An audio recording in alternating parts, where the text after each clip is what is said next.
Welcome to another episode of the On the Water podcast. Jimmy Fee, Anthony DeCicci, and coming back around for the first repeat guest on the On the Water podcast, Captain Rob Taylor, who was here for our very first one. Rob, welcome back. Thanks, guys. And we covered a lot of ground with you last time, but we barely scratched the surface on fishing with I don't even Rob. remember where we went on that one. I mean, we were a little from fresh, a little from salt. We were kind of all over the place. But the thing that I remember most from that podcast was an ill-advised kind of bet competition that I took. You threw the gauntlet down and said, how about everybody puts in $500 for who in the year 2023 catches the largest largemouth bass? Yep, we did. Yeah. We did. I didn't even bother bringing my scale like the second half of the season anymore. After he's like, I'm up to 7.5. Yeah, I mean, everyone knew where it was going. You won with how big was that fish? I think it was 7.5, a little over 7.5 on the jerkbait. So tell us the story of how you caught that fish. What was the story behind that? Then we can tell the story of our biggest bass from last year. Yeah, I had been on a pond that I knew had some big bass, and I don't know, the water was colder in the spring for whatever reason. It was definitely a different bite. So instead of throwing the big baits where I would already have been throwing HUDs and stuff like that, I had to go and scale back. So I actually was out with Earl, and me and Earl were wading around, and I had actually just pulled the hook on another nice bass. But I had for 2 days, I finally narrowed it on this pattern where they were like the third contour from the bank, so like they hadn't come in yet, right? Because it's a steady sloping pond, so that they're sitting in there. So this was wading, not on a fancy bass boat, 7.5 pounder from shore in your waders. Yep, yeah, freshwater surf casting. It's the only way to go. And on a jerk, because when we were talking about this, when you made this bet, we were talking wake baits, big baits. We were really excited to do that, and you ended up winning it on a jerk bait, which is something that I really want to get better at fishing jerk baits. Pattern had changed. You can't force feed them. So they really, it was and I actually had to adjust them because instead of like a slow rise, it had to be a slow sink because they were that lethargic. So adding a lead dot onto the 110 just a little bit. So the Mega Bass Vision 110? Yep. Jimmy, that's funny because you and I we were gung ho to compete. What were we doing while he was doing that? What were you and I doing, Jim? So Anthony, I'm pretty sure you beat the peepers out. We did. We were out there. I was early March. The first night we went out there, and we caught fish. We were wake baiting at night, and I remember there was a night with ice in the guides, and it was freezing so much, and I couldn't see. I broke the tip off my rod because the thing had frozen. I was taking a crank, and all of a sudden, it snapped like a twig. Like it was that cold of a night where it was icing up so bad you couldn't feel your hands or anything. We caught fish. I think my biggest fish of the year was. I don't think I broke 5 last year. Kind of embarrassingly, but I know you got a really nice one. I did late kind season. of by not by accident, but it was kind of a random catch. Your one up in Vermont. Yeah. I mean, I had just come from the Connecticut River where I got an awesome pike on a jerk bait, and it was my biggest by a mile. And then I get up to the hotel. We were going up there for a wedding, and my wife was like, I'm kind of tired. And I'm like, okay, mind if I jump in the lake for a little wade sesh? And she's like, no, I saw this point. It looked real juicy. Got in the water before the private property started and worked my way second cast with actually a drop shot, believe it or not. I stuck like probably a 6-pound class largemouth. Didn't have a scale, so we'll never know. But it was one of those big head, big body, right-billed fish, and it was awesome. So, Rob, one thing, this is one of my major freshwater goals for this year is getting better at fishing jerk baits. Give me some advice. How do I get from, I catch some fish on it, I don't know, how do I get better at this? Cadence. And then you have to keep a mental track of your cadence. So when you do get bit, you're repeating the same cadence, right? So it's like, all right, almost like the first time I'm going to go twitch, pause, twitch, pause, and then count your pauses out until you start getting a reaction. I mean, and every day is going to be different. What's the longest you'll pause it? Depends. It could be, depending on depth, and 8-10 seconds maybe. Like a good 10-second count, 1,000, 2,000. But the other thing I found is like, if the fish are a little bit more active, the slow rise will produce bites. And if you're not getting any bites on the slow rise, find something that'll slow fall. so being able to change the jerk bait, or if it can be straight neutral, that's always good too. But sometimes even the slow fall will outfish a neutrally buoyant jerk bait. Got it, man. Yeah, I know how deadly it is. It's a numbers bait. It's a quality bait, but it's something you need in your arsenal for ice out. But anyhow, Cheech and I always pay our debts. This was the most I've ever lost in a fishing tournament. Cheech, we want to pay the man? Oh, look at... Yes, specifically for a big effing check. So we had to give Captain Rob a novelty check. Well, not novelty. There it is. No, this is what I want right here. This was it. It's all worth it, dude. Mm-hmm. It's not worth anything. We didn't actually. Don't try to cash it. Betting against a far superior angler. I am going to put this in the trophy room. Out of all the trophies and big novelty checks, this one may be my favorite. Let's go. I'll make sure Chris has enough money in the account. So, but anyhow, I want to back way back. What we didn't cover last time was, man, how'd you get into this whole fishing thing? Where did it start for you?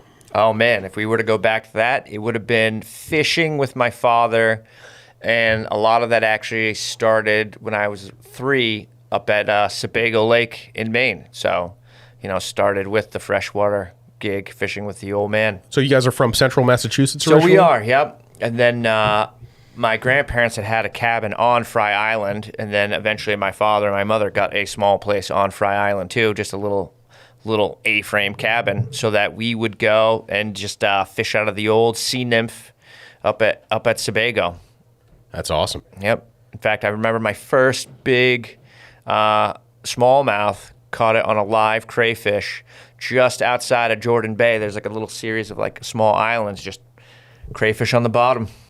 That's classic, man. I know Kevin Blinkoff is from Buffalo. He used to say that getting the live crayfish, that was what everybody, you could buy them at the tackle shops there, or just go flip rocks and catch them. I've never actually used live crayfish for bait. I don't know that I have either, successfully anyways, but have you ever fished hellgrammites? I have not fished hellgrammites. I've heard some good stories about people fishing them, and I have seen them in the wild, but I have never, ever fished hellgrammites. Crazy creature. Yep. For me, it was either my live bait in the beginning would have been crayfish, obviously the night crawler, and then if we were feeling fancy, it was shiners or smelt. I don't like it. So from there, was your dad a saltwater fisherman too? He was too. So it started there when I was younger. Then as I got older, I got to go on more of the saltwater trips, and fish out there. In fact, I'll never forget one of my first really big striped bass, which was a 30-pound class striper. I think I was either maybe 11 or 12. And it's right when like my father started really using braided line, because thinner diameter. And we were 3-weighing eels at night in the race. And, heavy sinkers. The race rips. And I remember hooking bottom, and I was jammed up. And I wasn't strong enough at the time to break, the 65-pound tough line or whatever we had on there. So I'm like, Dad, I'm going to get spooled. So we switch. And then, he'll say I caught his fish, but I didn't want to snag the bottom, so I was burning it up, and as I started burning it up, then I hooked that striper. So, he would say that I caught his fish, and I would say we wouldn't have caught the fish if I didn't burn it up to the surface. And now a note from one of our sponsors who are literally the reason we're able to do this podcast. This episode of the On the Water podcast is sponsored by our friends at Old Town Canoe and Kayak. I love kayak fishing, and to be honest, there's no place in the world that I would rather be than fishing on my Old Town Big Water pedal kayak. The Old Town Sportsman lineup includes paddle, pedal, and power-driven kayaks in a range of sizes and setups, including Old Town's newest kayak, the ePDL Plus. This is the fishing kayak version of an e-bike. It looks like the regular PDL drive, but it has a lithium battery assist that lets you pedal faster and with less effort. You could choose the level of assistance, or you can even let the battery do all the work and go into cruise control. What I love about fishing from the ePDL Plus is that it greatly expands your options, so you can go further, you can get there faster, and you can explore new waters. As a striper fisherman, it's allowed me to fish outflows in areas with heavy current, the places where stripers feed, and places that I wouldn't have the leg power to fish in a traditional kayak. Old Town kayaks are still manufactured, rigged, and tank tested at the Old Town factory in Maine. Check them out, and I think you'll find that the quality of a Maine-built Old Town kayak can't be beat. Buzzards Bay Yacht Sales knows that a great boat dealer is as important as a great boat. Why? Because new or used, you're buying a boat with 100 different systems and components that need tuning, training, troubleshooting, and sometimes repair. While most boat dealers are your best friend only until the sale is closed, Buzzards Bay Yacht Sales has developed a bulletproof reputation for building long-term relationships with their customers. Before, during, and most importantly, after the sale. Go ahead, ask around. We challenge you to find anyone who has anything but great things to say about Tom O'Toole and his team.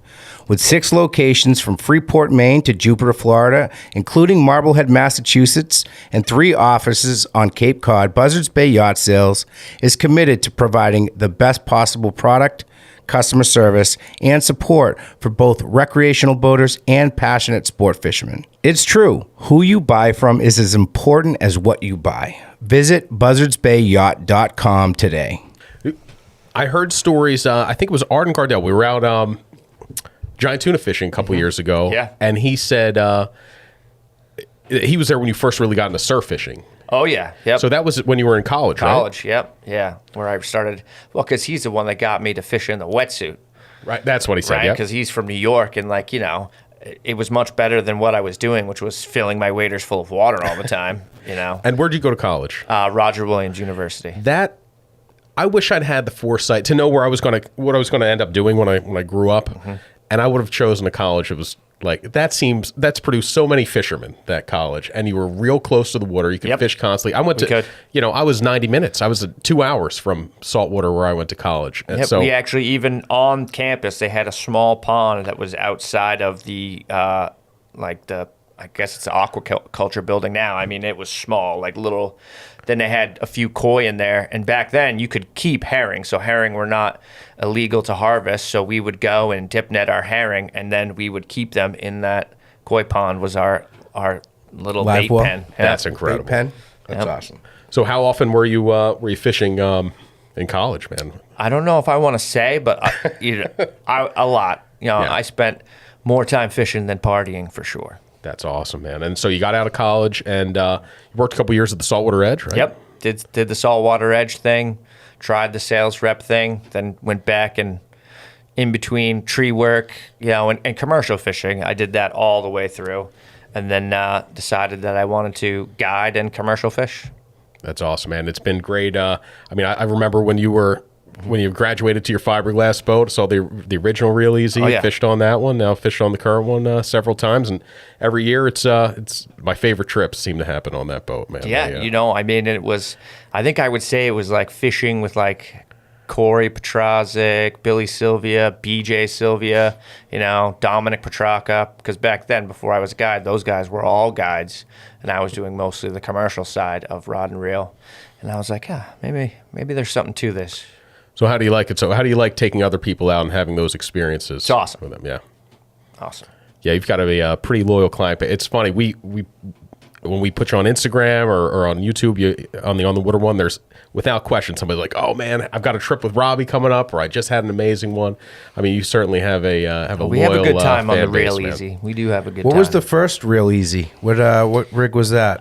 The first Real Easy was a 28 BHM, so that was the first Real Easy. And then before that, there was the Black Betty, which was a 21-foot Nauset, and then we had a 27-foot Eastern as well.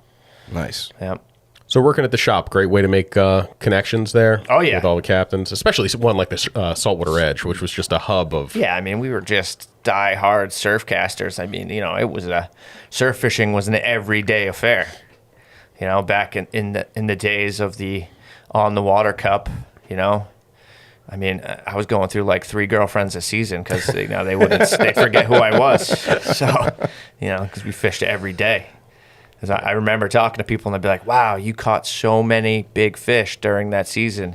And I'm like, "Yeah, but I mean, I don't know if my average was good because I fished every single night." So, like, you know, it is true. There's something about that kind of, there are guys who are surgical with it, where like, I know these conditions are going to be my big fish shot. I was like, if I don't go every night, I am not going to catch them. I need to go be there every night for the bad and the good. And then like, because there were always nights that surprised you too. That's right. Nights when it was calm and like, the one point that you haven't checked and you're like, I'll never catch here, but I'm going to go try it. And then it's like, bam, that's where the big one comes from. Plus there was always FOMO. You'd just be laying there in bed and be like, what am I missing right now? I could hear them. They were blitzing in the surf. I'm like, ah. And there's never, even if your buddy went and didn't catch anything, part of you is always like, well, you didn't do this. Like I would have done it differently, and I would have actually caught maybe. It's there's never a satisfactory missing a night. Like I never feel good about missing a night. Really.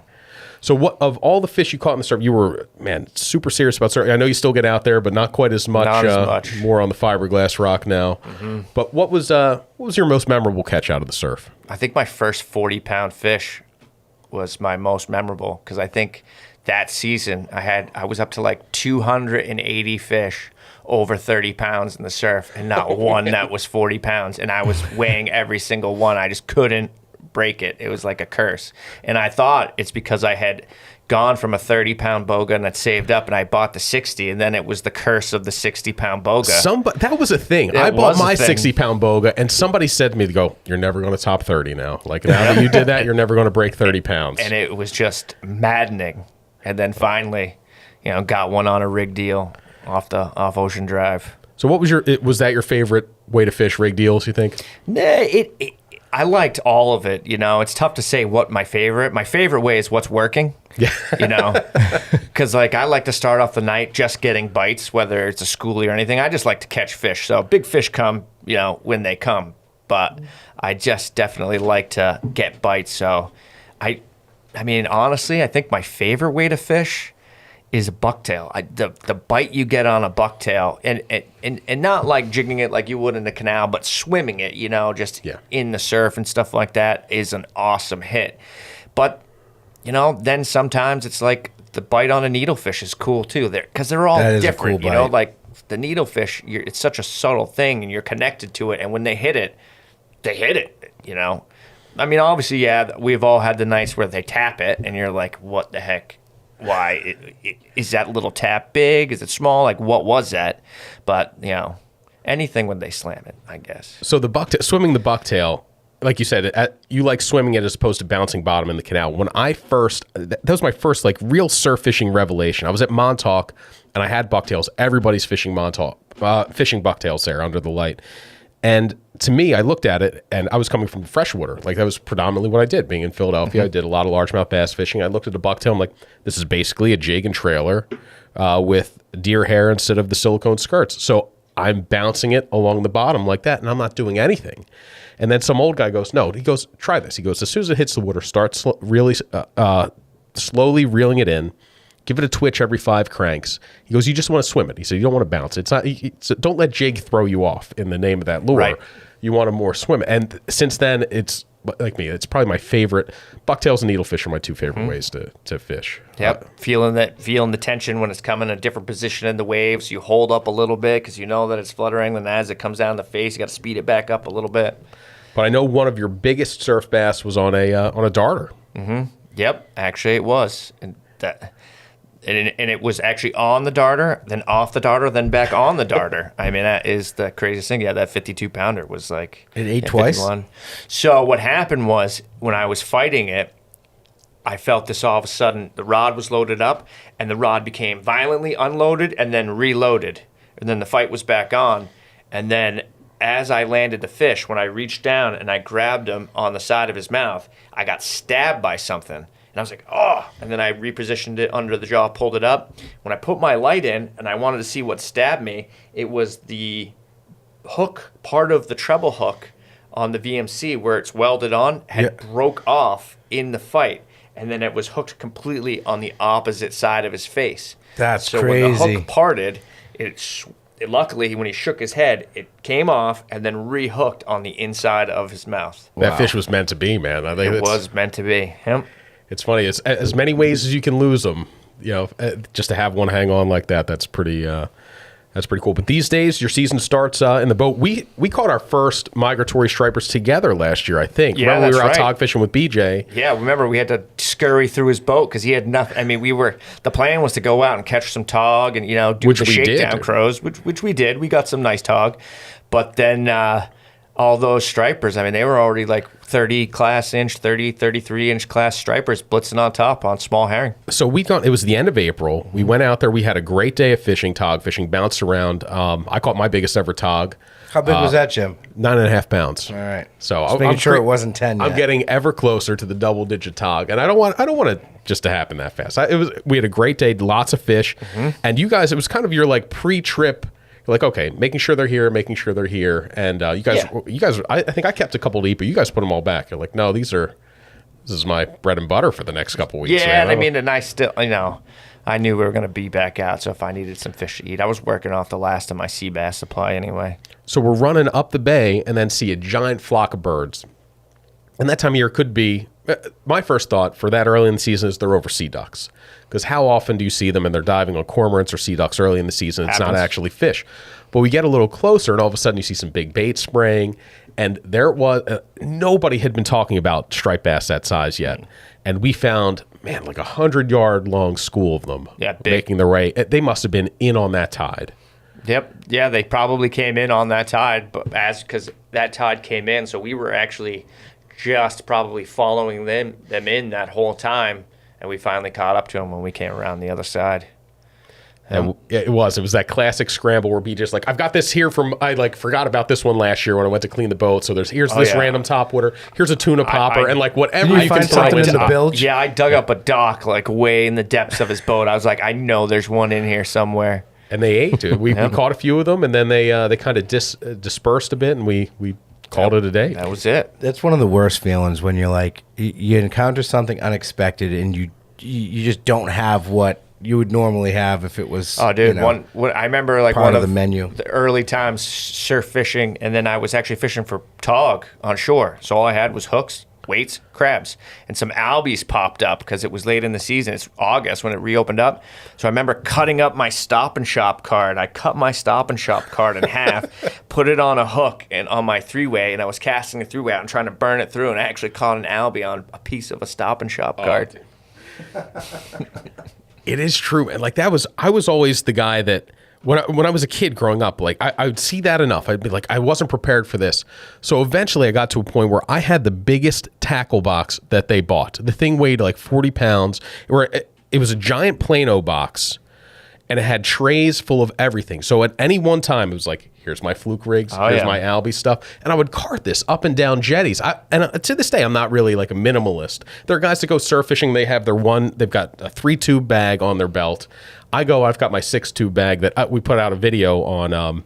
Jammed in there. Me surf fishing in New Jersey, and I had this giant plug bag, and people are ripping on me in the comments section. They're like, you caught 2 fish and you had 50 plugs with you. You had extra tubes attached to your bag. Hey, I did, yeah. But I know how that is. Like, I started with the double row bag because, and a lot of that too was I had a double row bag because my session would start. I'd start fishing at noontime, so I got stuff that I'm fishing all daytime, and then it would progress to night. So we had to have everything packed. But then it goes down to a single row. You figure out what you like and what you don't. You get an idea of what you need, and then also you get better at fishing the main lures too, where with a bucktail jig or a needlefish, even as the conditions change, I feel like I can adjust that presentation enough to catch the fish on it. I don't necessarily. If you're catching them on darters, I bet I can still catch one on a needlefish. So it's that type of thing get where you can. Sometimes better as the tide slows. Sometimes better. You and I are pretty bad at being minimalists. We tend to pack for every conceivable scenario that we can conjure up in our minds. There was one trip Rob and I took years ago where I was kind of unintentionally minimalist, where he's like, you get the eels, like I'm working late, I can't get there in time, you have to get the eels, but if we get eels, we're going to catch giant fish.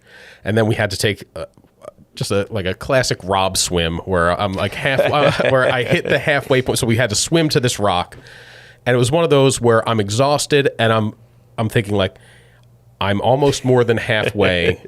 So if I need to abort and head back, and this is the time to do it, otherwise I'm not going to be able to make it. So I make it out to the rock.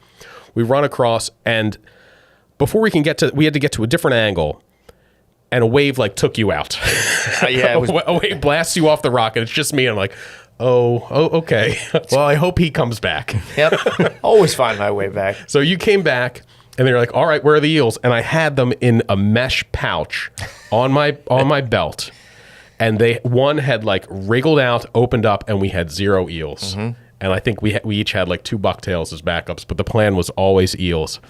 And I was so bummed. I had one. I think there was one left. I was like, here, like I feel bad. You take the eel. You take the single eel. Since then, I've moved up to the giant jugs with eels, and they're foolproof. Exactly. Yes, foolproof and buoyant. Mm-hmm. Like a little floaty.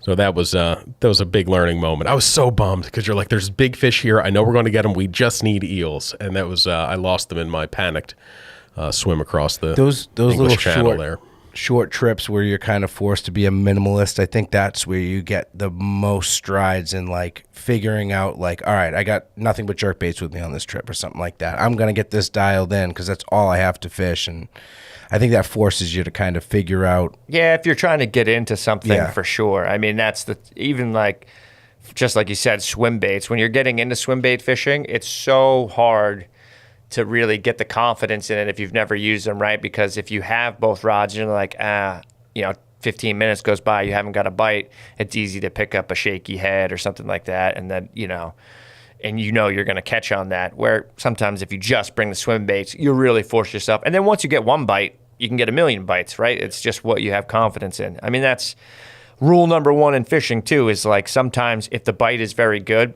especially in the saltwater, like in the surf or something like that, now's the time to experiment and try take the other lures out that you may or may not have confidence with and try to, get bites on that because the fish are there. The time not to experiment is on a slow night when you're not sure what's in front of you, and if there's just no fish in the area and you're cycling through lures, then they might get put away forever and be like, these don't work. Yeah, you're blaming lure when it could just be a lack of fish in front of you. If you're catching them every cast on darters and you're thinking, I'd like to learn how to fish a bottle plug, or I'd like to learn how to fish a needlefish.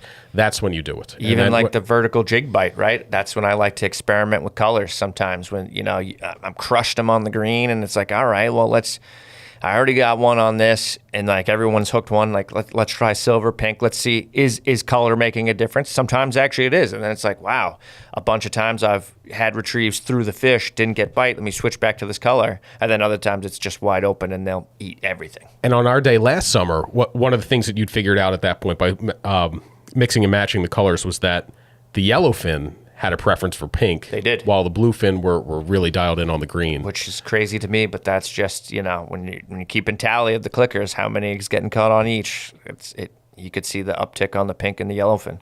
So what's the spring striper bite like in Narragansett Bay these days? Still, it's been still good. Yep. It's been good. I mean, bunker. Yeah, top water. I mean, I've been messing around a little bit with some cool stuff with live imaging. I mean, that's like the topic these days is forward-facing sonar, and you see it in the freshwater world. Guys, some guys are like, that you shouldn't be using forward-facing sonar in bass fishing. It's taking the fishing out of it. But I think it's just another tool. But, I mean, I think it's cool because now I can pop it, take Mega Live, put it in landscape mode, and you can see your bunker swimming behind the boat. So now what I found So you've been applying it to saltwater already? I have, yeah. Okay. So I'm waiting. I got to get a better mount, and we're going to use it chunking with tuna. I think that's going to be the next thing. It'll be awesome. That would be amazing to see that. But you put it in landscape mode when you're trolling, slow trolling bunker, and you can see the bunker, and then you can see the fish as they come in to the field of view on the bunker, whether it's a single. Generally, if it's smaller fish, it's going to be a small bluefish. You can kind of tell. But the thing I found is if you have multiple fish come in on the bunker before they even blow up on the bunker, but you see them coming in, so they come into the field of view, you can fire a dock or top water in that direction over the bunker, work it through, and now you're going to add not just one fish, but maybe two. You double up. You know what I mean? So that competition, that is a common theme that we've talked about with your fishing. What you just sent me a video of you smallmouth bass fishing a couple days ago through the ice, and there were multiple fish on the screen. You go, oh, competition. That's always that was FaceTime. It was FaceTime with him. Yeah, I was. Yeah, you didn't answer. I was like wrist deep in a dirty diaper. So yep, a baby's not mine. Yep. There's just got to be a better way to say that. Yeah, so that competition. Is true, competition.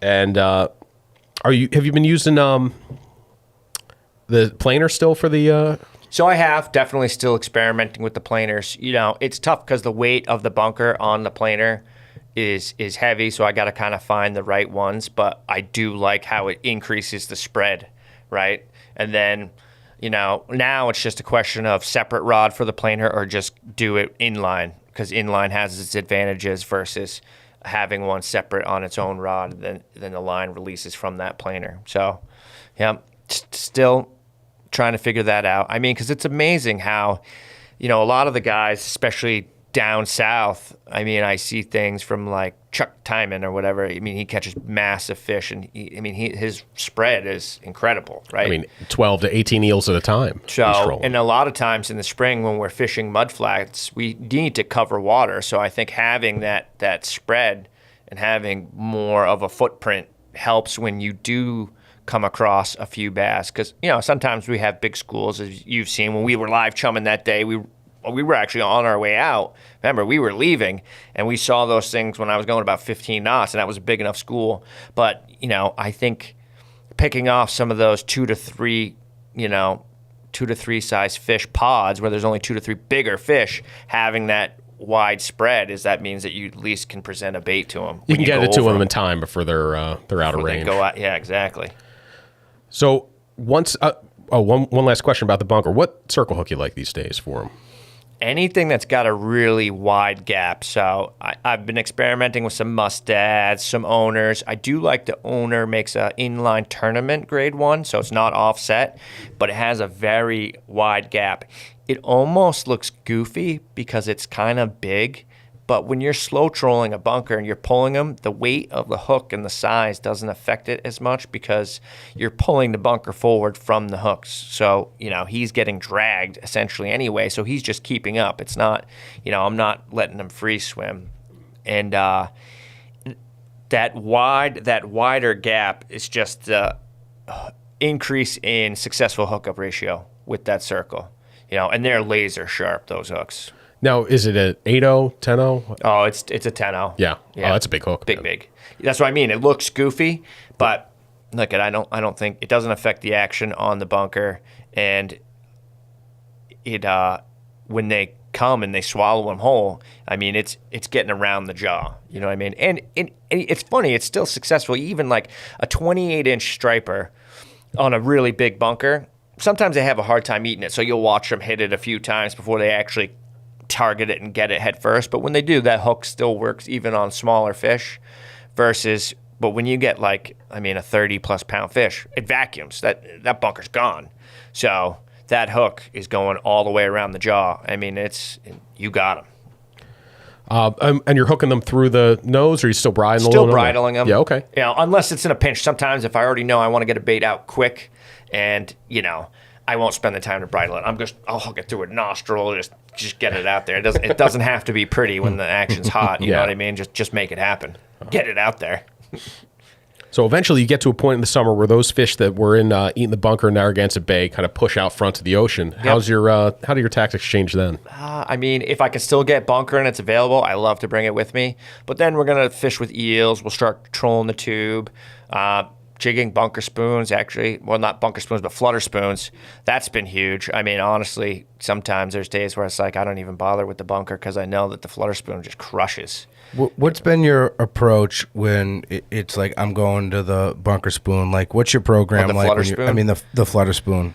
I mean, I always have them, so it just depends on like how the fish are behaving. But like, if you're marking them and stuff like that and you got a nice wind, pop a drift, and it's just fun because, it's a little bit, and I'll always have them with me because sometimes you slow troll for a while. If it's effective, it's super fun. When it's slow, then I want to switch it up and, let the anglers be the one imparting the action and stuff like that. How do you coach them up on presenting the spoon? I just kind of say snap it and let it fall and let them kind of do their own thing and find their way into it, because if I would tell them exactly how to do it, how I would do it, and then sometimes they're not doing it that way, but they're still catching. So it's more about I'll see how they're working it, see if it's working. Mm-hmm. I mean, because the other thing I found with the spoon is, as much as it's great for snapping it, if I got a nice drift and you cast it downwind and give it a count and burn it back straight, just a straight retrieve, that gets smashed a lot. Really? A lot. I mean, even to the point where when I was surf fishing, we had like a horrendous east blow. I think it was blowing east for I was trying to get you to come down and surf fish. I was like, dude, it's going off like every single day. Was this a couple years ago in October? That was this year. Okay. It was like, and I brought, and because of the east wind where we were fishing, I just happened to be fishing Ocean Drive. I could bomb the flutter spoon out behind me, and dude, burning that thing through in the surf. I mean, trust me, it's not a go-to surf lure, but they were crushing it. That's cool. Crushing it. That's awesome, man. And there was like, you almost couldn't go too fast. Like it was like, stripers don't swim this fast. Yes, they do. But I kind of stole that too, because I was watching you film that show with Rob Radloff, and when he fishes those big woods, he's got speed. He's cranking that Tranks that's fast, so that thing is moving. So it'll get those reaction bites. So yeah, the flutter spoon can be jigged, cast. I mean, and then I like big tsunami shads. Just fishing them erratic. I used to fish those real big ones that they made with the double hook, under working birds, and just slow roll it under the school of mostly schoolies, and usually pluck a bigger fish out. Mm-hmm. But those things didn't track all that well unless you were super slow. Yeah, I like the big ones with the single hook. It almost looks like a shark hook. Yeah, they've got. And I like a very erratic, like super fast, slow it down, let it fall, burn it. Very, very erratic. Now with the eel fishing, one thing that I know you've got super clear water out there. Mm-hmm. You'll scale down your leader quite a bit, right? Sometimes I will. Yep, I will scale the leader down. It does help in the clear water, and I think it helps just get the eel down. I mean, we switched over, using some of the new thinner fluorocarbons definitely helps too. Like which ones? Premier, just because the diameter, and it seems to sink at like a little bit better of a rate, And I will scale down on occasion. That definitely helps, And it hasn't hurt the size of the fish you caught. Was that the biggest bass that's ever been on the Reel Easy? You guys caught this, what was it, 4th of July? Yeah, 4th of July. Yeah, it was massive. And we had actually gotten a 60-pound fish a few days before we got that really big one. And then BJ got one. We were working the same school of fish. We had this pattern where we knew that in the middle of nowhere, very flat bottom, but on side scan, we would pick off, you'd see 8 marks that literally were on the bottom and were super big. I mean, you could tell. And it was odd. It was not only was it stripers, but it was some of the biggest smooth dogfish mixed in that I've ever caught. To the point where they would actually fool you. You would think you had a big striper. And I mean like smooth dogfish that are like, at first I actually thought it was brown sharks because it was I was like, I've never seen a dogfish this big. I've seen smooth dogs and bass run together. And they were mixed together, and they were just not on any structure, just in a flat, and just, always running around, having side scan going to or fro. It's like, those look like marks. Slow down, double back. And my 2 60s, BJ caught one and did not have a scale that day, and he was right next to me, and it looked pushing 70. I mean, probably one of the biggest stripers I've personally ever laid eyes on, and he's just a boat length away from me. We're right next in earshot. I'm looking at this thing, and it was a barrel. And they were all that classic, way big underbite, just like a different size class of fish. I mean, the fish that we caught in that, like, they were around for about a week and 4 days, week and 5 days, and they were just different different size class. Were they on bait or were they just kind of... They were just there. They were definitely eating something, but I don't know if it's that they were using that spot during the day to stage and then at night feeding, because they were definitely all pretty well fed. But, I mean, they were the type of stripers that would just corral a school of tautog or sea bass and eat them. You know, they eat small cormorants and small children that are swimming. They were that size fish, you know, and we were getting them on live eels, and you could pull a tube and catch them on the tube. So your live eel setup there, what's the tackle look like? I like it super light. You know, I like to light action rod. You know, absorbs a lot of the head shakes, helps keep the fish pinned, and I mean, you don't need super heavy line unless you know you have a lot of current and your feet are stuck on the ground and there's boulders everywhere, right? Surf fishing, you wouldn't use the same setup I'm using from a boat, but boat, very maneuverable. It's easy for me to track one down with the trolling motor, no problem. So what I found is that like some of the lighter action rods, like whether we're using like a Nexus or a 150 gram Black Widow, something like that. Yeah, made by Jigging World. Even with the light line and leader, you can apply a lot of pressure by letting the rod bend, right? Because that is where you get all of that line. So, I mean, the setups are very light. You can fish with them all day, you know. So I like that VSX 50, I think, paired with 20-pound braid. And, you know, I'll use anywhere from like 30 to, 50-pound fluoro. Now, are you any weight on that or no?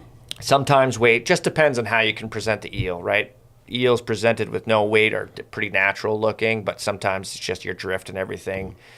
A weight is better. So it just that's a lot of condition, tide dependent, stuff like that. So that real big one, what replay that for us, man. What was that? I knew when he set up on it, they do like this thing where I'll know initially when you set up on the fish how big it is by the head shakes and the rod, like a 20-pounder, you get that wave, the 20-pounder's like, hey, how you doing? 30-pounder gets a little deeper, and then anything that's like 40 or over, it's just the big, like the head shakes make the rod tip sway back like 4 or 5 feet, and I'm just seeing this rod buck, and I'm like, and we because we already knew, what fish size class fish were in the area.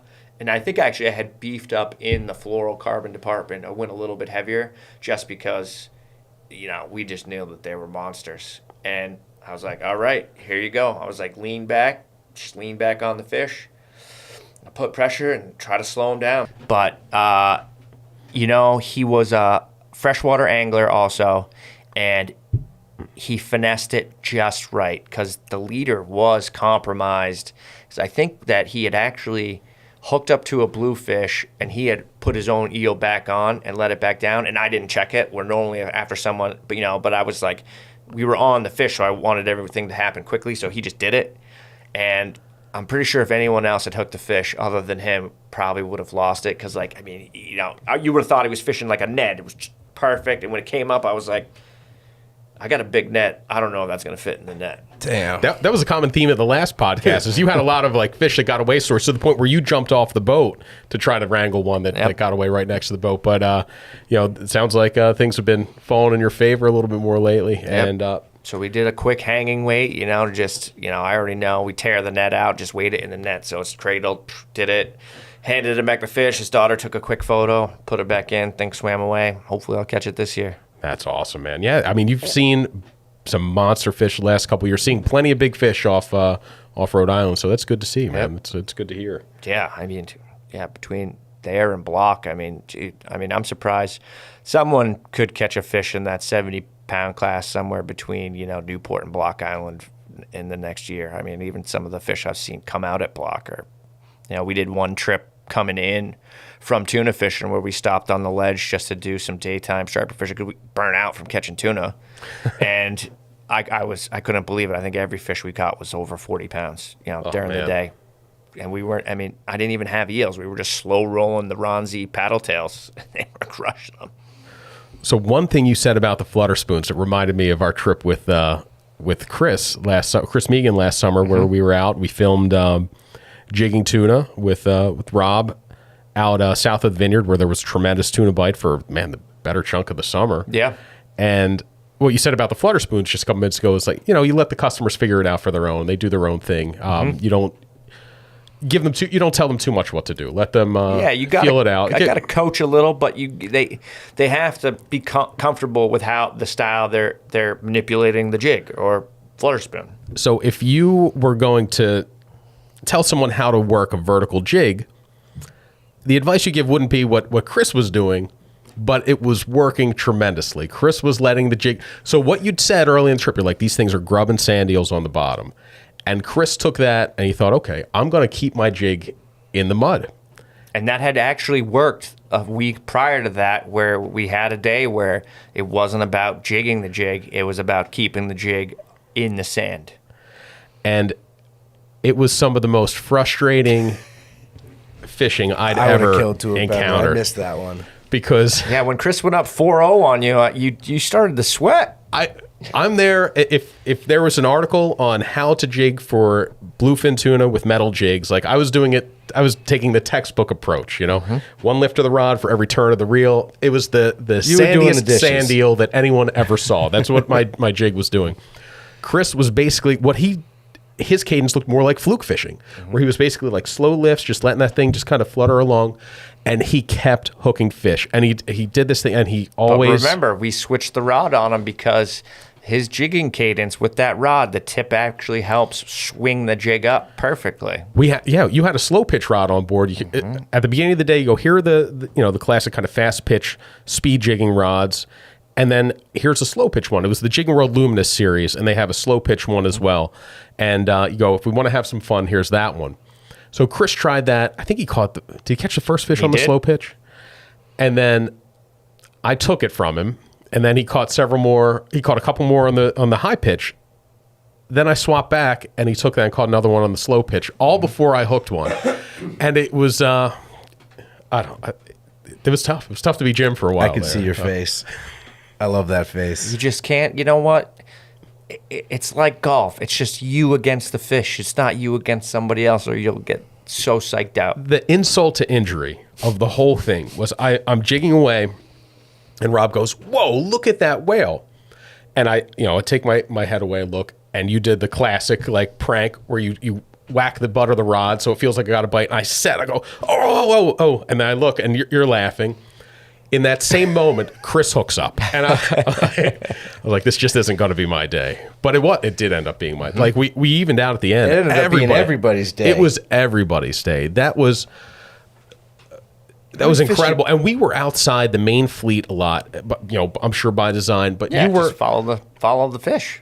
If you're in when you're in a center console out there, you're thinking fast fish. I've got to get on them quick. I've got to move. And that's not the approach you take. I mean, one, in your boat, you're not going to take that approach. No. But two, you slow down and you take everything in. You go too fast, you're going to drive over the fish and you're going to miss them, right? Yeah. On your way to the spot, you got to make sure, you're going over all the other spots. So you got to pay attention. So of all the things, I learned a ton on that trip. But the main one, my main takeaway that I'm going to take with me on every offshore trip from here on out is the size of the slicks. Mm-hmm. So you think bigger's better. A bigger slick means more fish. What's? That's a slick that's old. Okay. Yeah, you want to get the little one as it's forming. So when we're saying slicks, we mean if you look at it, it looks like kind of an oil slick. And what that is the oils from the bait fish the tuna are feeding on below float to the surface, and they create kind of a flat, glassy appearance on the surface of the water. And if you find that, a lot of times it's an indication there are fish feeding below. And I was always of the impression, here's a giant slick. There must be something crazy going on there, but that's not what you want. You said, no, I want to find a new small slick because that's a new one. Right, and you saw as the ones that we pull up to, they started small, then they would grow, and then after they got big, then we would go and have to find another one because they were moving those fish on those pockets of sand eels. And if you were running too fast, you would miss those smaller slicks a lot of times, and that's something where you're running, you're constantly looking, just as you're moving around, like it's looking and smelling because you could smell them too. Yeah. And the shearwaters are no, not the shearwaters. The storm petrels are the tuna chicks. They go and they feed on those oils. So those two together is kind of a great subtle sign that's easy to miss when finding fish, especially to jig. Because we didn't see any fish on the surface. Just in the morning when we first pulled up, we did have a few looked like smaller yellowfin that were on there because I remember you and Chris instantly went to the popper, and then when we started marking them on the bottom, I think I got hit and I think I had missed one. Everybody changed and went back to the jig rod. The reason I so desperately wanted one on a popper was the day before I was out with Cheech, and he caught one on the popper, and I hadn't caught. I've never caught a tuna on a popper, and I'm like, oh, I gotta get one. And I ended up catching a ton on jigs that day. We both had drive-bys on poppers though that day. Yep, yeah, boiled right in the first thing. I mean, I was actually surprised you guys didn't get tight on the popper. But man, I've said this. I love the jig bite so much better than the topwater bite. I love, because you're constantly fishing. You've got a line in the water the whole time. I'll take a jig day of tuna over the topwater. I like just watching the jigs come up through the water column and watching the electronics and just being able to see the fish as it's coming up and know you're going to get bit. I keep going back and forth, and I've come to the realization that I just like hooking tuna. That's right. Right? It's true. But the jig bite is like a car accident. You know, if you're speed jigging, it's so aggressive, and you feel it way more than any topwater bite, whether you're throwing a stick bait or a popper. But there's something exponentially different about hooking them on a popper and getting that visual treat of it just leaving a hole. Put it this way. Or airing out. None of us want to choose which one. We like them both. Yeah. That's why when you've jigged 20-something on a trip with you, it's like, I only want to throw a popper now. Mm-hmm. So I get it. So early indications now. Right now it's the end of February, and when we were talking the other day, you were already excited about the prospects for this tuna season. Can you? Yeah, I mean, you got lots of things right there. That you already got a nice little pack of yellowfin staged off the Carolinas. You know, the water, the way it seems to be shaping up, it looks like it would be good for southern New England. You know, New York, Rhode Island. You know, just watching those eddies, and you know, you gotta look at it every day. Just every day, watch that water. You know, I mean, obviously it's going to be what it's going to be when the boat goes in, and it's just. I mean, we're 3.5 months away from the tuna fishing, and you're already looking at the reports, looking at the Gulf Stream. I love that, man. You got to keep your finger on the pulse as it comes up. You know what I mean? So have you ever looked at any of that, like forecasting data that like Ross puts out, where it's like they do a very good job. They map out the whole upcoming year of what they predict that water to do. I don't look at the Ross stuff like as of right now, but you know, if we're fishing like a tournament or something like that, like when I fished the Tri-State, you know, we'll utilize some of the Ross stuff just knowing where. I mean, I came across that for the first time, and I didn't realize that they had models that were predictive. Yeah, I mean, they have this far in advance. They have analysts so that are always looking at the water and looking at the trends and everything. I mean, you know, and then once you get the hang of it, I mean, you can do a lot of it on your own, you know, depending on what subscription you apply to. But, you know, that's a lot. That definitely is indicative of like the blue water fishery when you're looking for your yellowfin, marlin, stuff like that, because it is hard to use the sea surface temps and the chlorophyll to a degree when it comes to bluefin, because bluefin, unlike yellowfin, can go wherever they want, right? So that you still can use it, and it's still I still apply a lot of stuff to the bluefin fishery that we have, but that being said, you know, it's like the bluefin could be inshore or offshore in a matter of a day, and you know, when it comes to water temperature, be damned, they don't seem to care. They just want to eat, and eat. Mm-hmm. Now, the mixing of the bluefin and yellowfin that we saw out there last year, how did that kind of ebb and flow throughout the season? Were there days you only caught yellowfin, or were they segregating at all, or? It depends. I mean, obviously, if you got into like a cooler section of water, there would be a downtick in the yellowfin versus the bluefin. But when the water was pretty stable and it was almost like this mush water that came from the edge all the way in, you had a mixed bag. So they were all kind of congregated together. The one thing I noted on our day was there were 2 double ups, and both times it was the same species. So we doubled up once. It was me and Tristan doubled up on on bluefin, and then me and Chris doubled up on yellowfin. And it did seem to kind of trend in that direction, where like you get a couple birds bluefin of a feather fly together. You know, I mean, I'm trying to think. We did have a handful of fish that we doubled where it was a bluefin and a yellowfin, but they actually were way different in the water column. So the bluefin came off the bottom, and I know that we had been marking fish directly under the boat at 15 feet, and that's where the yellowfin came from. And the yellowfin actually that we got were much smaller, but they were almost like staying under the boat like albies at the time. Now, did the yellowfin leave before the bluefin did, or kind of the same time? I think that they probably were still out there. I gave up on that bite because I transitioned in September to giants. So, we had moved the boat to the start of the bluefin tournament, Boston Bluefin Classic. So we had moved the boat up to the Cape to fish that, and then from there on out, it was giants until tog. I put the blinders on they had a great chunk bite for yellowfin and bluefin, and, I know that was good, but we were focused on mostly big game by that point. So one last thing on the smaller tuna. So let's say weather came in, you haven't been out for 2 or 3 days. When you choose your spot, you go where it was last good. That's your most recent intel. They're not there. Where do you move from there? How do you then decide where to go? If you haven't been out for a couple days, your most recent intel is 3 days old. You're sort of going to look for mammals or something to start on to work. It depends. So, if I know if the weather was consistent, right? So let's say that we had a bunch of days of east wind and it's blowing, that could drive the bait, further to the west. So I'll probably trend that way and kind of see how it shapes up. But it also helps to, obviously, in any offshore fishery, is working with a group of other captains or anglers. So, I got my friend Kevin from Blue Line Charters. He's coming out of Westerly. So then, and you got the Bacon brothers coming out of Point Judith. So, me being out of Newport. And then sometimes if Dom was working that way, he was leaving from Falmouth a lot, too. Yeah, so we're coming from all different directions, so it's good to check in. Everybody kind of come from a little bit different way. I will tend to pull around from the east sometimes just to cover that stretch for everybody, just to see that way where, Dom has the far east, southeast kind of covered that way.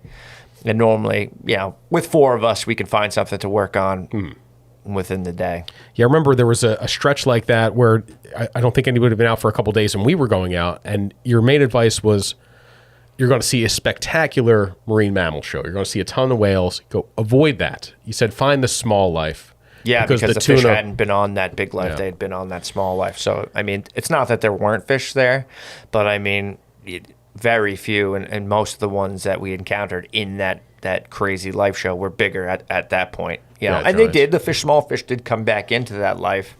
So, check it out, but don't linger. You know what I mean? If you're not seeing the signs of life. Did you linger that day? Or we lingered. So that's right. We did the, where you would have moved. So we saw Dom that day.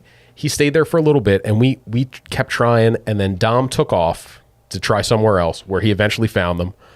And we just kind of kept hitting that area, and it did not adjust. And that's the difference between you and Dom and the guys who were out there every day and have to find these. If we didn't find fish, it just meant no fresh tuna for us. You didn't find fish, disappointed clients. Right. So we, not as much at stake, but your guys' ability to pivot. The network, we had a network out there too, but we were way less likely to find the fish. Our moves, you see how they move after the weather patterns. That's the nice thing about being out there and then having the good instincts on top of it. Mm-hmm. But that's always my main question, because you always seem to be on them. And even after a couple of days, you find them and you piece it back together quickly. So that's why I wanted to ask, how... Stringing your days together, yeah. Right? It's you just... At that point, you're fishing in a pond and okay, I've been to this spot every day and, the wind blew this way, well, the bait's going to go over there, you're just looking inside that box. Because, in reality, you can only cover so much water in a day anyway, so you have to keep it within that box, and hopefully everything stays there. And that south of the vineyard area, that whole dump area, is kind of unique where you can have boats coming from all the, if you've got somebody coming from Falmouth, covering that whole area from the Claw all the way down to the dump. You've got somebody coming out of Newport. You've got somebody coming out of Watch Hill. That's a lot of ground you guys can cover to find where they are. And then sometimes it feels like that's not enough because, you have, you've got good structure and water from basically, you're talking Cox's Ledge to the canyon. So there's your box, you know what I mean? And it just, but once they set up and kind of get staged in an area and where the bait is, generally most of it sticks around within 30-40 miles of that. So predominant bait last year, sand eels. Tons of sand eels. Lots of squid, though, too, because you get a big sand eel bloom, then you're going to have squid, right? Because the squid are going to feed on it, whether it's going to be lollygo or helix. We were out, and we did catch a yellowfin one day in, I think it was right when they first showed up, so end of June, and that fish was full of squid. Right. And we were out trolling a couple days before that, and our bluefin were all full of sand eels. I think it was squid and butterfish that the yellowfin had on it, or had in it. It's super important to be able to fish like multiple days. It's one thing that in anything, it gives you a huge leg up, because like there were days last year where the bite was moving in a very fixed direction from the morning of the day to the end of the day, and I could only imagine if like you're out there working a bite for 3 days. That could be a big piece of that puzzle. If you're going to go 4 or 5 days of complete blackout because no one was able to fish, looking back over the last 3 or 4 days, it's like, all right, I found them a little further to the east each day. Might as well start, 4 days further. Run beyond to the east and kind of, look there. Or I'll always go back to the scene of the crime first, though. Yeah. You don't want to drive over them. And the good thing is, though, we don't get blacked out for that long. The real easy can get through some weather. you must push the limits in that boat some. Yeah, it has to be. Rough is one thing. If it's rough, but you can be effective in fishing, and you got to know the group too. Some guys are more seasoned, so it's like a little bit of chop or some rougher weather. They're fine on the boat. I don't have to worry about it. But then there's a point where if it's too rough and it's going to affect your technique, I don't want to go out and have rough and blank because you just couldn't even fish. Yeah, there's weather you can't even fish them. I was talking more about your commercial giant days where it's like it's just me and my chosen buddy or two, and I'm gonna roll in this mess. We pushed it a little bit further than that. Yeah, Bo and I for sure. So how was the 2023 giant tuna fishing? It's very good. It's excellent. Yeah, did well in the Cape. Did well back at home. So had no complaints. How's the Cape giant fishery differ from your close to home? It's the same. I mean, it's the same type of structure, same type of giant fishing. Yeah, it's just I just do it the way I do it. I mean, it was nice to come back to the Cape and fish a tournament, and I made that decision because we had weather coming. So it looked like that during the tournament, Rhode Island was going to be blown out for possibly 2 days. So I had to make a call whether the guys on the Cape and up towards Gloucester. I mean, the tournament, you had guys fishing from Gloucester all the way to Rhode Island. So do I let them fish for 2 days while we don't fish for 2 days? So looking at the forecast, I had to make up my mind whether I was going to go or not. So then we just said, I'm going. And of course, the weather improved once we already had gotten up there, and then guys in Rhode Island were able to fish. I think they were able to fish the afternoon of the first day, and then they were to fish the rest of the tournament. But it was nice to come back to the Cape and be able to produce fish. And, it was just like we left it. It was awesome, And you came back in December too, right? I did, yep. On that crazy December bite. Yep, that was a good time. It seemed the giant season was closed throughout November, the month of November, but then a little bit of quota opened up in December, and everybody was itching to get out there because it had been. You knew how many were around. There were lobstermen who were talking about the tuna following up their pots all throughout the month of November. Yep, they were. Guys got out there. You got one in December, right? I did, yeah. We got 2 fish in December. And then when we came up and fished a tournament, we got 2 fish for the tournament as well.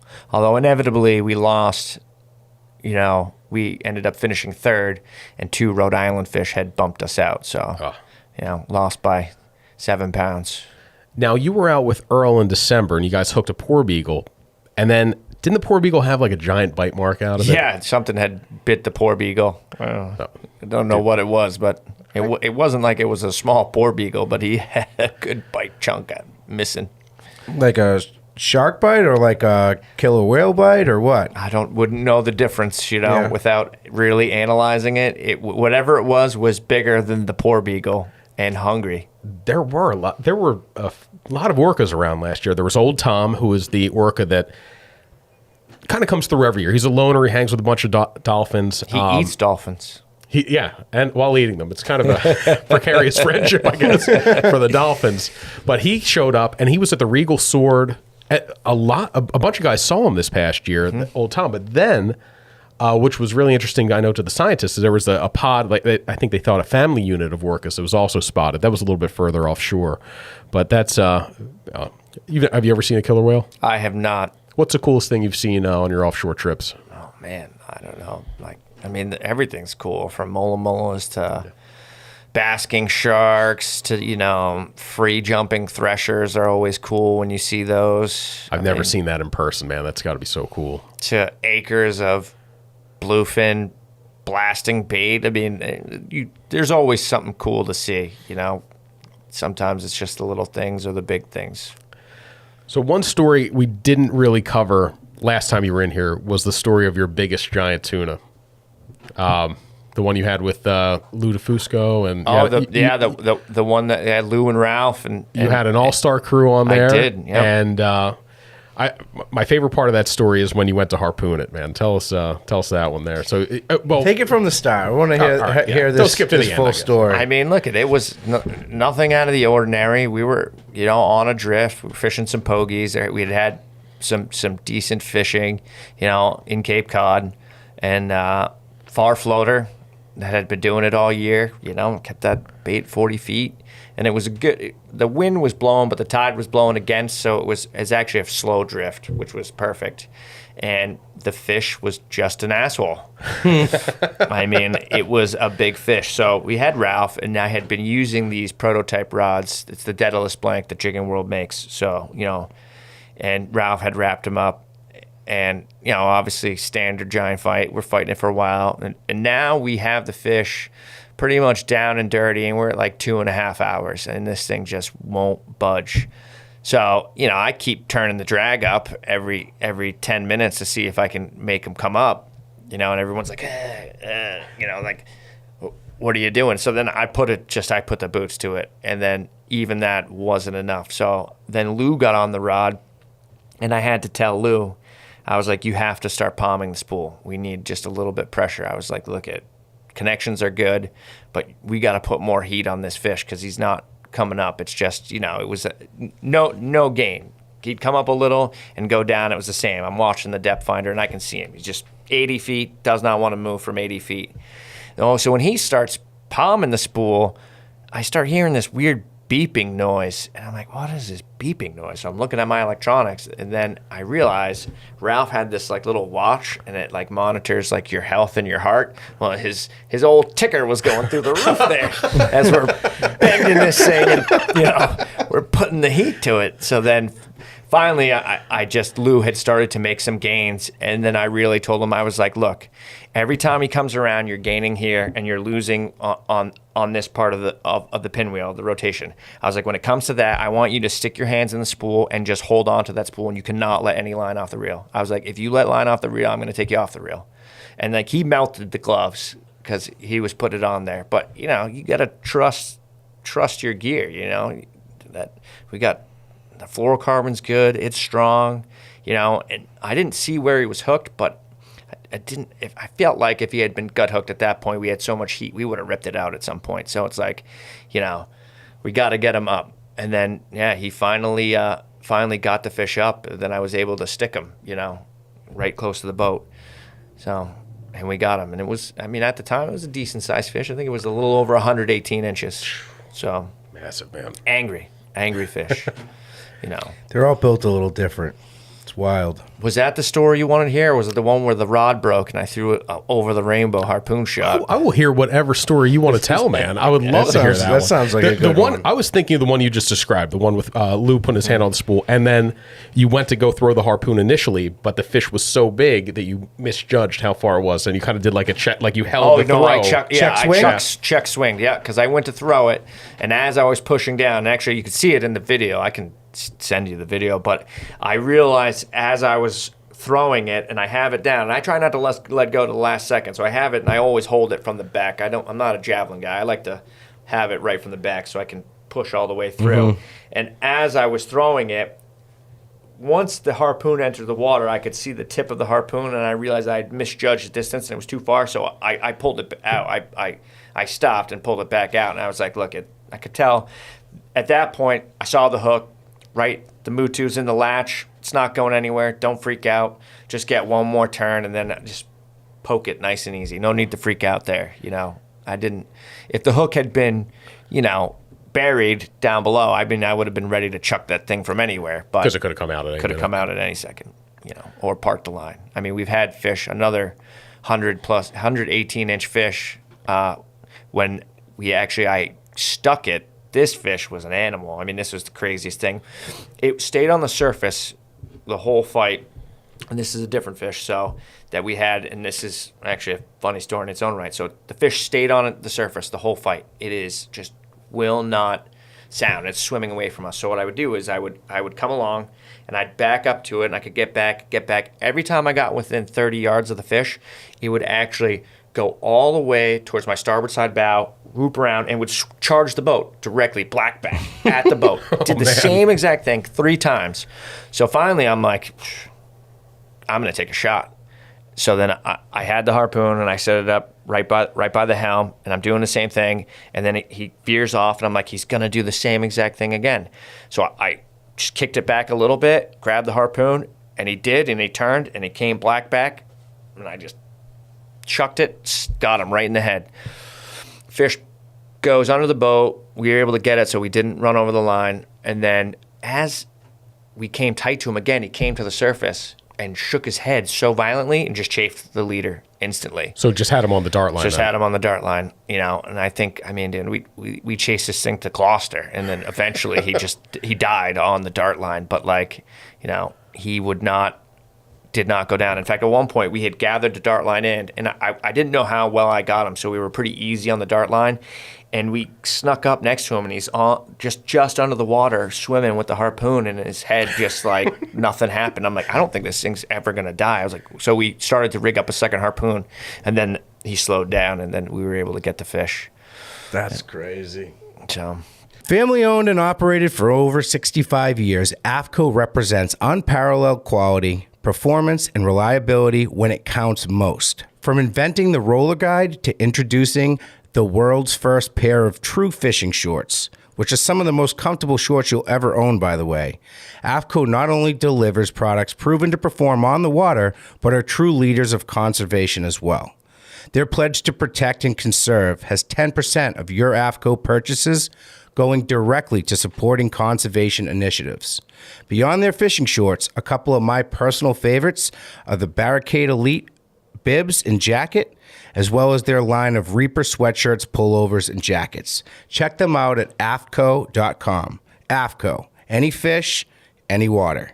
Do you believe in kind of like an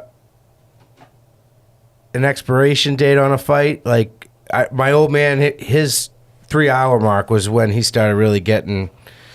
I'm always watching it. It depends on what the fish's behavior is. Depend if I can mark him on the sonar. If I know where he's hooked, or you just put the boots to him when you think you can. Earlier the better. Sometimes you can't. Depends on if something happens, and did my line get wrapped around a pod? Now I can't put pressure till I get past this certain point. Just all by feel, I guess. It's just instinct, kind of. It happens that way. Now, when it comes to giant tuna bait, what's your hierarchy of baits? If you can't get this, you get this. If you can't get that, you get that. It's hard to beat bluefish just because when they eat bluefish, it can be spectacular. I've had cool pogie bites where they come on the surface, but a bluefish's will to live is so strong that it will come airborne with, a 12-0 Super Mutu in its back, and the tuna wants to kill that thing, and that will come airborne. We got some of the best bite footage this year where I was more conscious now to pick up my phone, or luckily if I had Earl. Yeah. Earl. We posted one that Earl shot. Earl on board. He's he's very good about picking up the phone, where sometimes I'm in the moment, which is good to be in the moment, and just have everything happen around you. But it was nice to look back on that bite, and that was a day where the season had been closed, so that was a catch and release day. But we had all that east wind, and I needed to find fish because I had clients the next day, and I hadn't been out. So there was a small window to get out for a few hours after the morning, and I was like, look, I got to take this time to scout. Like, I can't. These are good clients. I got to burn some fuel for these guys and at least make sure we have the best chance possible. And I just, started milling around, looking for birds, just kind of doing this zigzag pattern from where we had the fish previously, giants previously.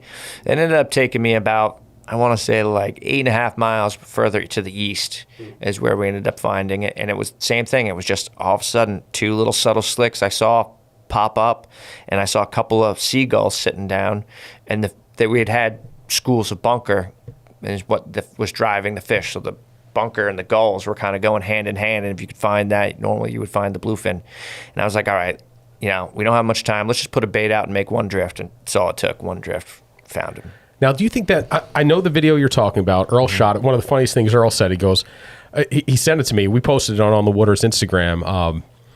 And he said, he's like, I was in the middle of eating a Snickers bar. So like when he's like, oh my God, it sounds like you can hear he's got his mouth. Yep. But that had to be 2 fish, right? It depends. I don't know. Like, I've watched it and wondered if it was 2 fish or 1 fish. I mean, he misses it, and I had actually I bridled the bluefish that day because the drift was extremely fast. So I didn't want, he had to pull him from the nose, couldn't just pull him from the back.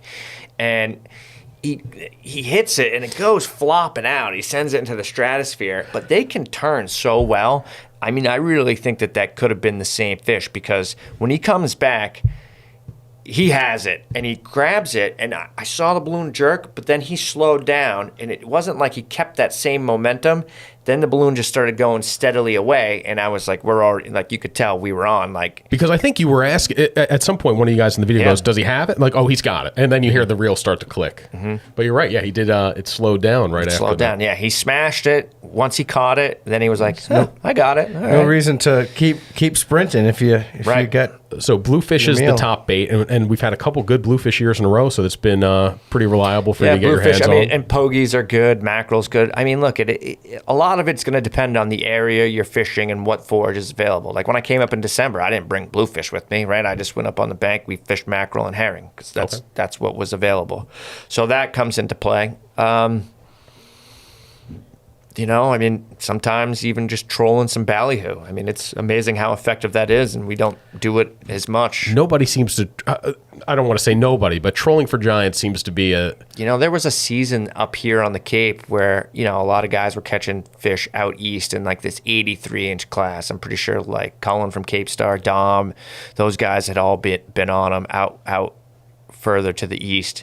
And then I had been hanging out with Scott Sinclair, who, he worked for Castafari, and he really was like, dude, let's troll ballyhoo. And I was like, all right, let's go.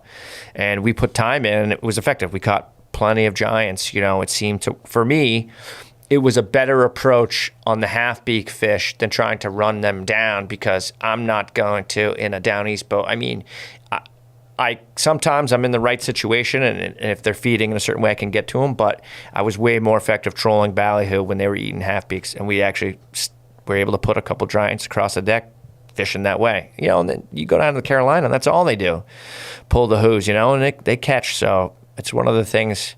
Maybe I always say I want to experiment and try this and that, but sometimes it's hard to experiment when you know what's producing, and stick to the tried and true, even though I know it would work. That's one of the things I was going to ask you. Are there any kind of big Rob Taylor experiments like on the horizon for 2024 that you're like, you know what, I had this idea, I want to give this a shot, or I want to see if I can whatever. I really want to utilize live imaging more in giant fishing and or chunking, right? I mean, how cool would it be just to put it and just being able to see my bluefish swimming around? And that's just one of those things where you'd keep checking it, like you'd be glued in it, so it gives that little added element of excitement, so I'm working on a mount that I can have it, so instead of just off the transom, but just have it off to the side. What do you think you could learn from it?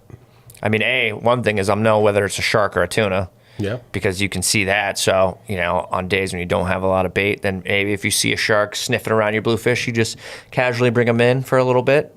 And then I just want to watch how they take it. How do they approach it? What is happening out there? I mean, you could tell when they smash it on the surface, that's great. But sometimes when it's just a bob or down bite, did he swim by it first and then approach from a different angle? Like, there's a lot of things I think you could learn from doing that. And then how cool would it be? I mean, you know how it is with ice fishing with Mega Live. You can watch your jig. How cool would it be to just know with live imaging at what depth the chunks are disappearing and when those fish are coming up? Yeah.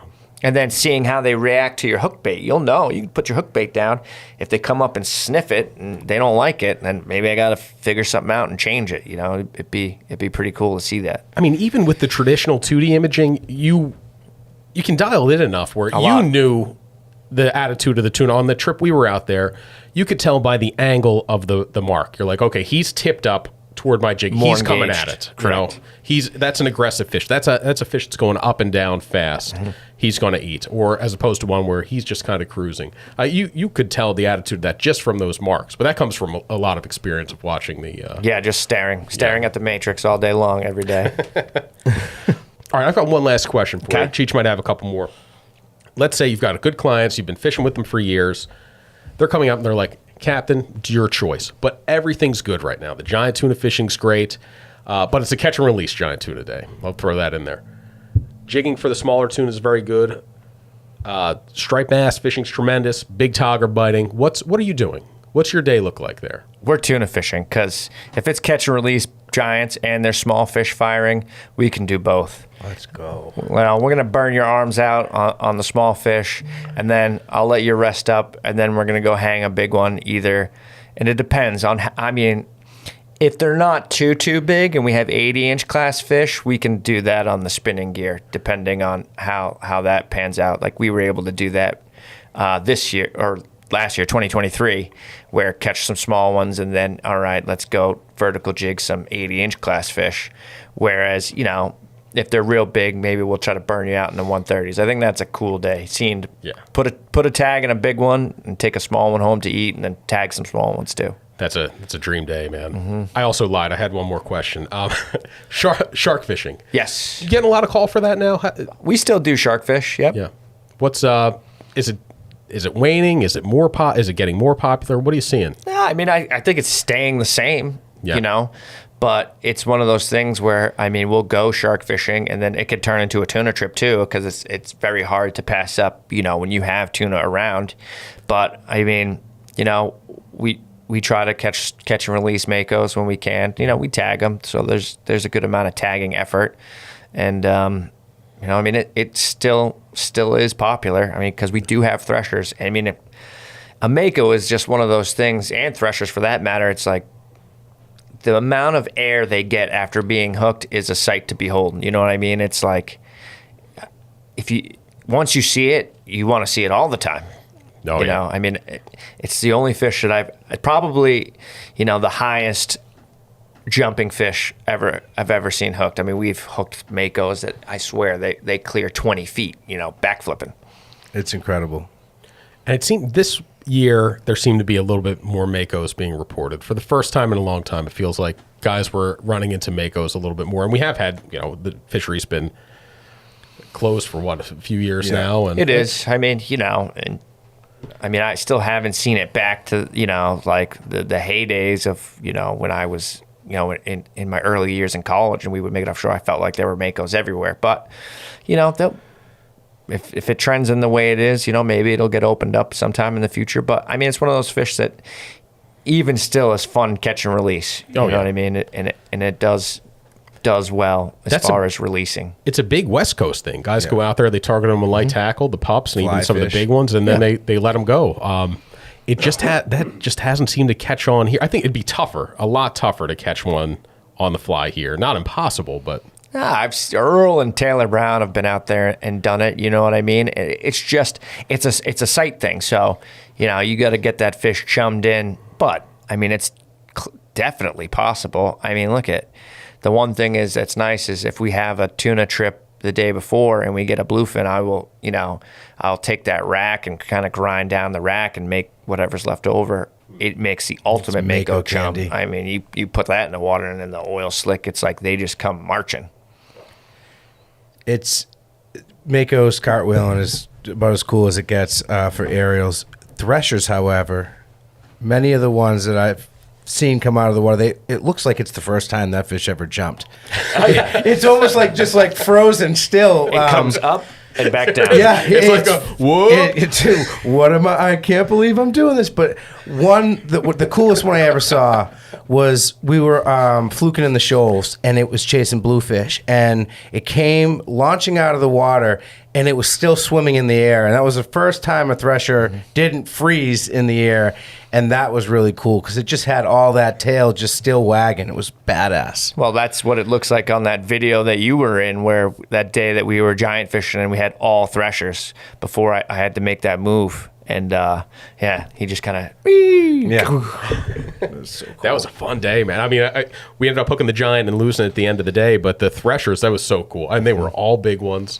Very. And one gave you a little love tap on the. Yeah, that hurt when I was putting the tag in him. Yeah. putting the satellite tag in him. Whipped you with the tail. Oh, he hit me good. Yeah. My pride didn't let me show it, but it stung. Well, Rob, thanks for coming on. It's always a pleasure to talk fishing with you. It was an awesome weekend learning from the master jigging smallies. Oh yeah, that was a good time, and more time fishing with Rob Taylor is a good thing. So let's plan the next adventure. I'm just glad you haven't said no or nothing because I'm not up for that. No, good. I've learned my lesson. Maybe scale it down a little bit. Maybe mix it up. Give Jim a chance. Make it pick roll. Hey, I tried to do double or nothing with Tristan on a bet that we had, and it was we had gone on a tagging trip, and so he didn't come on the second trip. But the biggest fish on the second trip was the same fish that I had tagged and beat him with a couple weeks previous. That's just the game's rigged. The game's rigged when you fish against Captain Rob Taylor. That's just the proof right there. Rob, man, thanks for joining us again, man. All right, let's go fishing. That's what I'm saying. Let's do it.